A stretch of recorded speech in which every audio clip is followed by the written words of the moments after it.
Living together এখন বিষাক্ত সংসাৰ। এইবাৰ গুৱাহাটীৰ কাহিলীপাৰাত প্ৰেমিকৰ আত্মহননৰ ঘটনা। কাহিলীপাৰাৰ কল্যাণী নগৰত সংঘটিত হৈছে এই ঘটনা। ভাড়াঘৰৰ কোঠাত আত্মহনন প্ৰেমিক নৱজ্যোতি তালুকদাৰৰ। কোঠাৰ ভিতৰত প্ৰেমিকাক আবদ্ধ কৰি চৰম সিদ্ধান্ত গ্ৰহণ কৰিলে প্ৰেমিক নৱজ্যোতি তালুকদাৰে। বিৱৰণী অনুযায়ী সম্পৰ্ক সংঘাতৰ বাবে এই সিদ্ধান্ত লোৱাৰ আশংকা কৰিছে স্থানীয় ৰাইজে। আনফালে আৰক্ষীক খবৰ দি আত্মহত্যাৰ অপচেষ্টা চলায় প্ৰেমিকাই। হাত কাটি আত্মহত্যাৰ অপচেষ্টা কৰা প্ৰেমিকা চিকিৎসাধীন বেচৰকাৰী হাস্পাতালত। জানিব পৰা অনুসৰি বিগত এবছৰে ভাড়াঘৰত লিভ ইন ৰিলেশ্যনত আছিল দুই প্ৰেমিক প্ৰেমিকা আৰু দীৰ্ঘদিনে দুয়োৰে মাজত হৈ আহিছিল কাজিয়া আৰু কাজিয়াৰ বাবে এই সিদ্ধান্ত গ্ৰহণ কৰা বুলি মন্তব্য কৰে প্ৰেমিকাই, যাৰ পৰিণতিতে এই ঘটনা সংঘটিত হয়।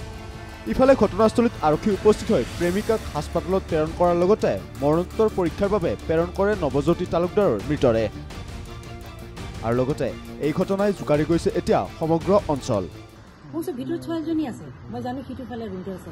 লগে লগে মই ভাব কৰি ক'লো যে কোন বোলা ছোৱালীজনীক এটা আশ্বাস দিওঁ, তাইক কওঁ যে একো হোৱা নাই, আছে চেঞ্চটো, তুমি একো চিন্তা নকৰো। কিন্তু ক'লোৱে ভাবি লৈছো আৰু এনেবিলাক তাইক সেই মুহূৰ্ততে তাইক গম পালে, কাৰণ দৰ্জাখন খোলাটোতো শব্দ হৈছেতো, চব মানুহ বুৰ বুৰ বাবা হৈছে।